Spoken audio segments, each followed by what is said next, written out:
Buenos días, el día de hoy el grupo 5 conformado por Carmen Llamas, Gabriel Cárdenas, Min Cao, Pedro Tupac y quien les habla Lauren Gómez, vamos a hablar sobre el cálculo de asentamiento de una cimentación.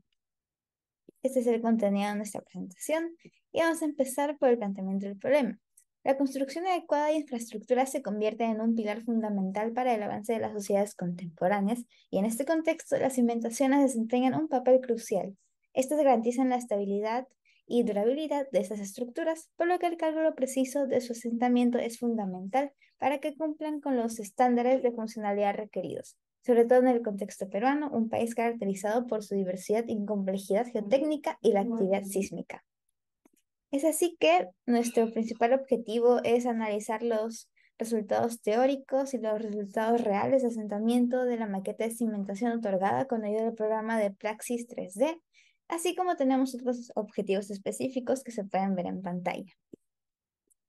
La metodología que vamos a usar es una descriptiva y experimental, pues se lleva a cabo una revisión literaria y cálculos teóricos, pero principalmente se realizan ensayos de laboratorio y simulaciones en el software de Praxis 3D.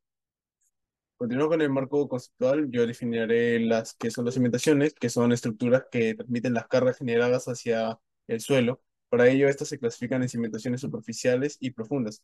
La cimentación superficial presenta alturas de gran alcance y las cargas provenientes de las estructuras son transmitidas a profundidad no mayores a 4 metros desde el nivel terreno. Por otro lado, las cimentaciones profundas presentan alturas menores y trasladan las cargas de estructura a un suelo con mayor profundidad como de 4 a 40 metros. Continuando con la definición de asentamiento, este se puede definir, o bueno, se refiere a la deformación vertical que presenta el suelo debido a las cargas aplicadas sobre él. Es un fenómeno natural que ocurre a lo largo del tiempo y puede deberse a diversas razones, siendo la carga de estructuras o construcciones una de las causas más comunes. Mi nombre es Carmen Llamas y yo les voy a hablar acerca de la ejecución de la maqueta. Las maquetas elaboradas se computan por un sistema de zapatas, vigas y columnas de pequeña escala.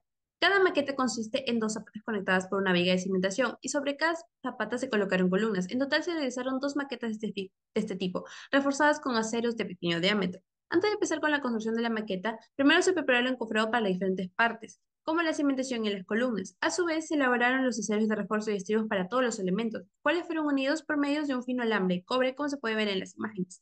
Seguidamente se procedió a realizar la mezcla de concreto a base de cemento, arena fina, confitillo y agua. Este se colocó empezando por una fina capa de concreto en la parte inferior del encofrado de cimentación, sobre la que se ubicaron las mallas para las zapatas, el acero de vigas y columnas. Luego se continuó con el basado de concreto tras el ras del encofrado de cimentación, a la vez que este se varillaba para introducir la mezcla entre los aceros. Al terminar de vaciar las cimentaciones, se dejó al concreto secar por 24 horas. Sobre la zapata ya seca se colocó el encofrado de las columnas y con los aceros adecuadamente preparados, se vació la misma mezcla hasta el ras. Cuando ambas maquetas secaron por completo, se procedió a desencofrarlas. Luego ambas pasaron a una cámara de curado donde permanecieron 21 días.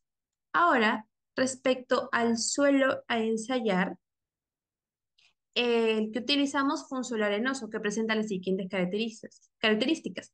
Muy elasticidad, el cual representa la rigidez del suelo, tuvo el valor de 354 kilogramos centímetros al cuadrado. El peso específico seco tiene el valor de 1450 kilogramos metros cúbicos. El peso específico compactado tiene un valor de 1700 kilogramos metros cúbicos. El ángulo de fricción que indica la resistencia del suelo a la deformación en desplazamiento interno es de 35 grados. Asimismo, la cohesión, que representa la fuerza interna que mantiene unidas las partículas del suelo, en este caso es nula. Cuando se aplica una fuerza de 50 kilogramos sobre este suelo granular arenoso, se producirá un asentamiento. Este será el resultado de la interacción entre la carga aplicada, las características del suelo y la falta de cohesión en el suelo. Es importante considerar estas propiedades para calcular el asentamiento y evaluar la estabilidad del suelo bajo una carga aplicada. Buenas noches, profesor y compañeros. En esta oportunidad yo mismo les hablaré acerca de los cálculos teóricos de nuestra maqueta.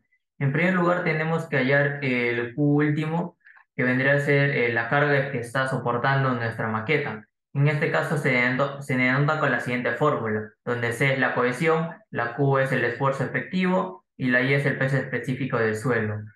Se tiene que castigar los parámetros del ángulo de fricción, que de 35 se lo castiga hasta 25.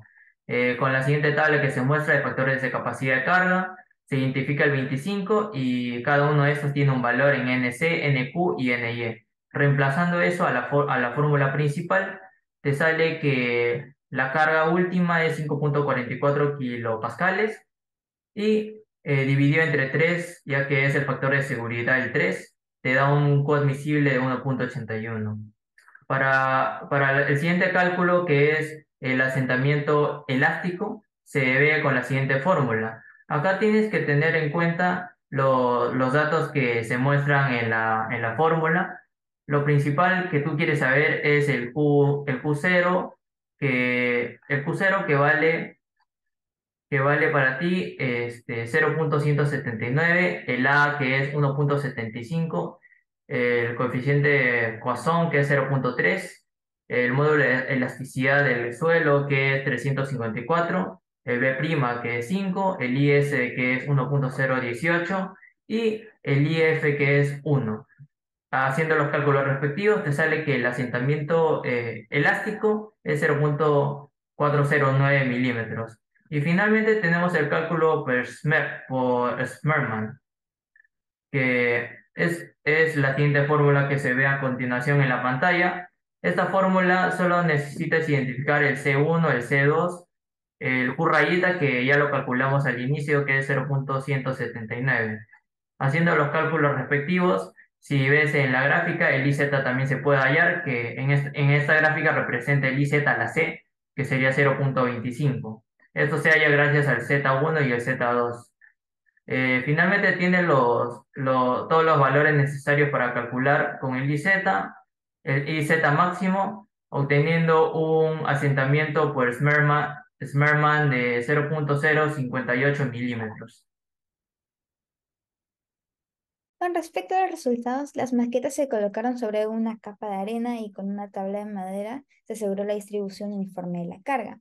Esta se dio a través de dos pesas que juntas ejercían 50 kilogramos. Finalmente se esperaron alrededor de 5 minutos para que las maquetas se asienten y se obtuvo un desplazamiento final de 1,489 milímetros.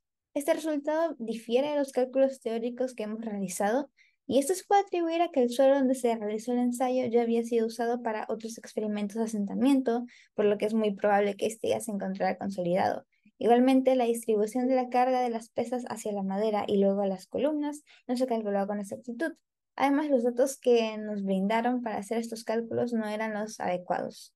Para la realización del modelo Plaxis se tomó en consideración las dimensiones y parámetros mecánicos utilizados de la arena, suelo y madera en el ensayo experimental de asentamiento. Con respecto al proceso constructivo del modelo, primero está la fase inicial, donde solamente está el suelo. Tras ello, la segunda fase, donde se coloca el primer par de zapatas junto a su viga de cimentación. Luego, la tercera fase, donde se coloca el segundo par de zapatas. Y finalmente, la cuarta y quinta fase, donde se coloca la madera y la carga distribuida. Con respecto a los resultados del asentamiento en cada eje, se puede observar ciertas variaciones en los asentamientos. Esto debido a que en ciertos ejes están presentes las vigas de cimentación. En el caso previo a la carga, estos ejes presentan asentamientos menores a aquellos ejes donde no se encuentran las vigas de cimentación. Por otro lado, cuando se coloca la carga, esta característica se invierte, resultando en que los ejes con vigas de cimentación presentan mayores asentamientos en comparación con aquellos ejes sin vigas que conecten las zapatas.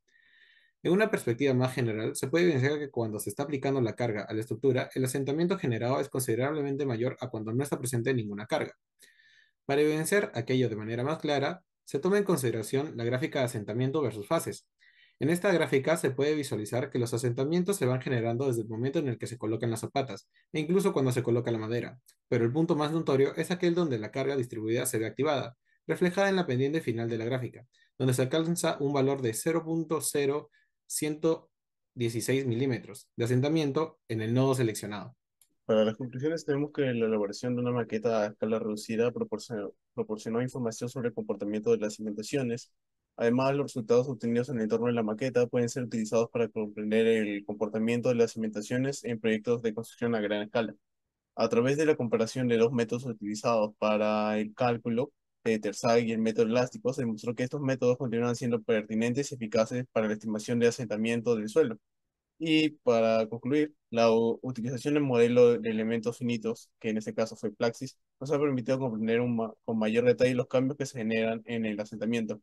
Esto debido a que se puede visualizar los resultados de asentamiento según la fase del proceso constructivo, permitiendo ver los cambios que se generan según la actividad que se realice. Muchas gracias.